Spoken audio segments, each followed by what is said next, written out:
votre nom de domaine va être relié à une adresse IP. Cette adresse IP, c'est un petit peu la plaque d'immatriculation de votre voiture. Un ou plusieurs domaines peut correspondre une ou plusieurs adresses IP.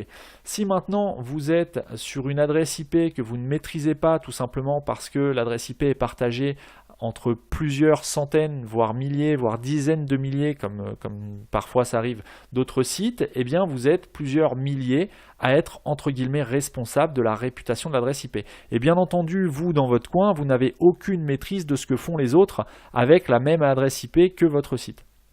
Donc, vous pouvez par exemple, quand on parle de réputation d'adresse IP, vous pouvez être sur une IP qui a été ou qui est utilisée par l'un de vos voisins pour héberger du contenu pour adultes par exemple, à savoir que ce genre de contenu est généralement présent dans ce qu'on appelle des blocklists, des listes de blocage de contenu qui sont utilisées par les différents moteurs de recherche pour filtrer un petit peu les résultats dans les résultats de recherche tout simplement, à savoir que si vous êtes sur une adresse IP qui est flaguée par une blocklist et que Google utilise cette blocklist pour filtrer les résultats et les sites qui apparaissent dans les résultats de recherche, eh bien vous avez plus de chances ou de risques plutôt de ne pas apparaître en bonne position puisque vous serez sur une IP qui a une mauvaise réputation ou une réputation un petit peu tendancieuse et qui ne peut pas être exposée à la vue de tous, notamment des plus jeunes.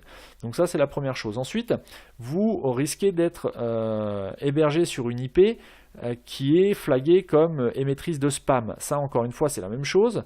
Vous n'avez aucune maîtrise sur ce que font vos voisins ou sur ce qui a été fait précédemment via cette adresse IP. Donc si vous avez un trop grand partage de l'adresse IP, vous vous exposez d'autant plus à des risques liés à la réputation de cette IP.